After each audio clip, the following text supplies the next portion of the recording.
Saya kenal Pak Lamsen Dengan kali siapa ini, pertama di Jonathan? WhatsApp. Ya, saya Nathan Nandar di WhatsApp Pak. Ya, silakan. Saya cari tahu Pak Lamsen ini siapa gitu kok. Sosoknya sangat fenomenal sekali.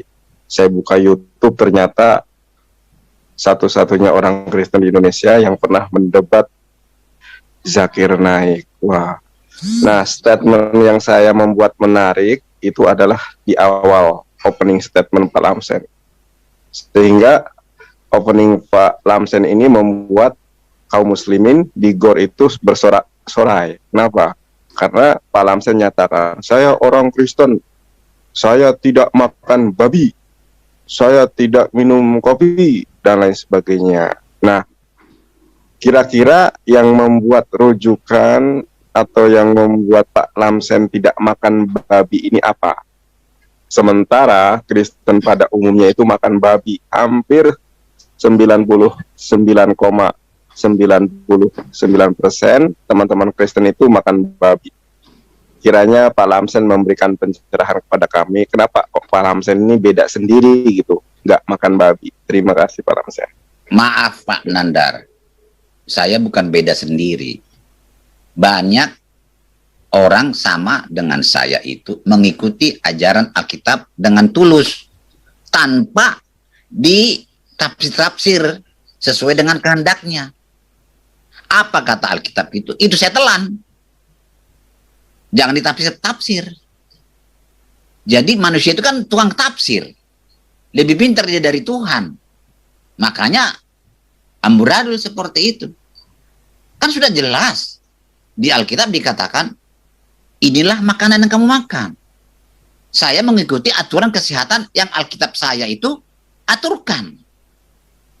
Sebetulnya ya, makanan yang Tuhan berikan kepada manusia pada mula pertamanya tidak termasuk daging. Apa? Pertama sekali adalah buah-buahan, sayur-sayuran. Itu makanan yang pas untuk manusia.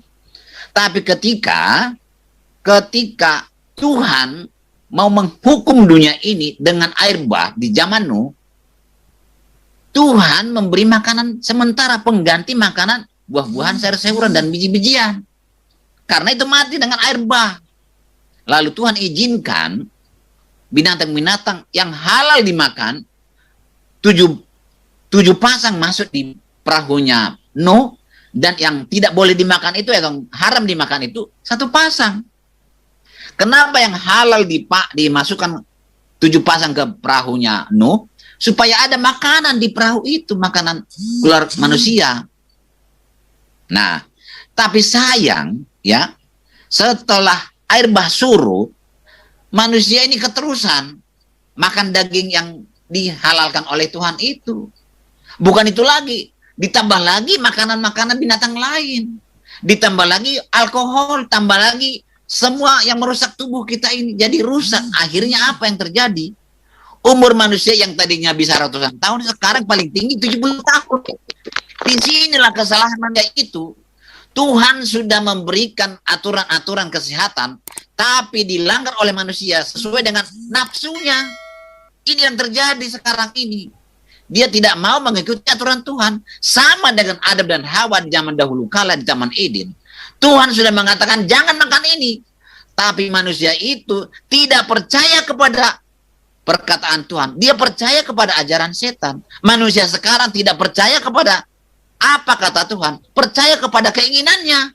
Sehingga sekarang ini kita lihat manusia-manusia makan daging sembrono, minum lagi teh, kopi, dan segala macam, bir, dan segala macam yang sangat merusak kesehatan.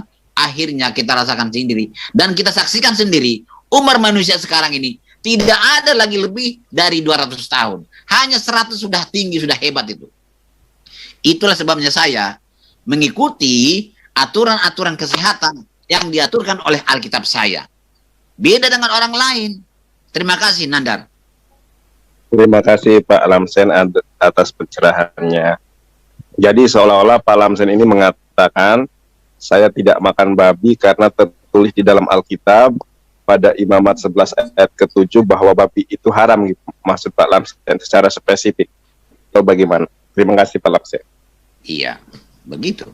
Bukan secara spesifik. Jadi, kenapa saya sebut nama babi itu? Karena itu adalah contoh yang buat Alkitab. Ada rumusan yang dibuat oleh Alkitab. Mana binatang halal, mana binatang haram. Jadi binatang itu dibagi 3. Binatang udara, darat, dan air. Yang perlu saya jelaskan di sini adalah binatang darat dulu lah ya. Rumusannya seperti ini. Yang halal dimakan adalah binatang yang memamah biak dan berkuku belah. Itu yang halal dimakan. Yang haram dimakan adalah binatang yang berkuku belah tapi tidak memamah biak, haram itu. Contohnya babi. Babi itu tidak memamah biak tapi berkuku belah. Haram dimakan. Pokoknya namanya babi atau binatang apapun itu, kalau kita lihat dia memamah biak, tidak memamah biak atau tidak berkuku belah, ya haram dimakan. Jadi tidak kita kenal pun binatang itu, bisa kita tahu ini boleh dimakan atau tidak dimakan. Tapi saya anjurkan ya, sekarang kan sudah tidak ada air bah lagi. Kembalilah kepada makanan semula, makanan manusia semula. Makanlah sayur-sayuran dan buah-buahan. Dan sekarang itu saya praktekkan. Itulah sebabnya saya sehat sampai saat ini. Bukan karena saya tidak memakan binatang-binatang haram dan minum-minuman keras yang merusak kesehatan, rokok dan kopi dan lain-lain. Terima kasih. Masya Allah. Haleluya. Haleluya. Terpujilah Tuhan. Alhamdulillah. Masya Allah. Pantasan Pak Lamsen sehat. Ternyata Pak Lamsen ini tidak memakan makanan haram seperti yang termaktub di dalam Imamat 11 ayat 7 ya. Babi itu kan tame, yaitu binatang yang najis, binatang yang haram. Dan Pak Lamsen konsisten dengan apa yang tertulis di dalam Alkitab. Nah, Pak Lamsen, saya terima kasih atas jawabannya. Satu lagi mungkin dari saya nanti teman-teman yang melanjutkan. Kalau tidak salah ini Pak Lamsen, berarti ini Pak Lamsen ini Alkitabiah ya, sesuai dengan Alkitab. Tidak makan babi karena babi itu haram. Oleh karenanya Allah memberikan keberkahan kepada Pak Lamsen dengan Pak Lamsen itu sehat karena tidak makan makanan haram yaitu babi. Nah, kalau nggak salah yang saya dengar di YouTube itu, saya ibadahnya bukan hari Minggu tapi hari Sabtu. Mohon maaf Pak Lamsen ya kalau saya lupa begitu. Nah, kenapa kok Pak Lamsen ini ibadahnya hari Sabtu bukan hari Minggu? Terima kasih Pak Lamsen. Mohon pencerahannya. Pertanyaan yang bagus. Karena memang di dunia ini sekarang sudah pada bingung. Ibadahnya ada hari Minggu, ada hari Jumat, ada hari Sabtu. Tetapi saya tetap berpegang kepada 10 perintah Tuhan itu. Perintah Tuhan yang keempat adalah ingat dan kuduskan hari Sabat. Karena 6 hari lamanya Tuhan menciptakan langit, bumi, dan segala isinya. Maka Tuhan memberkati dan menyucikan hari Sabat itu. Artinya apa? Kalau kita menyucikan hari Sabat atau hari Sabtu itu, kita mengingat bahwa Tuhanlah yang menciptakan langit, bumi, dan segala isinya selama 6 hari. Jadi Tuhan itu menginginkan dari kita bukti kepercayaan kita, bukti keimanan kita. Kalau kita percaya bahwa Tuhan menciptakan langit, bumi, dan segala isinya selama 6 hari, tentu kita juga menunjukkan kepercayaan kita itu, keimanan kita itu melalui perbuatan. Karena Alkitab saya mengatakan, iman tanpa perbuatan, iman tanpa bukti, itu adalah jong, nol, kosong. Jadi kami membuktikan iman kami dengan cara melakukan perintah itu, yaitu apa? Menyucikan hari Sabat.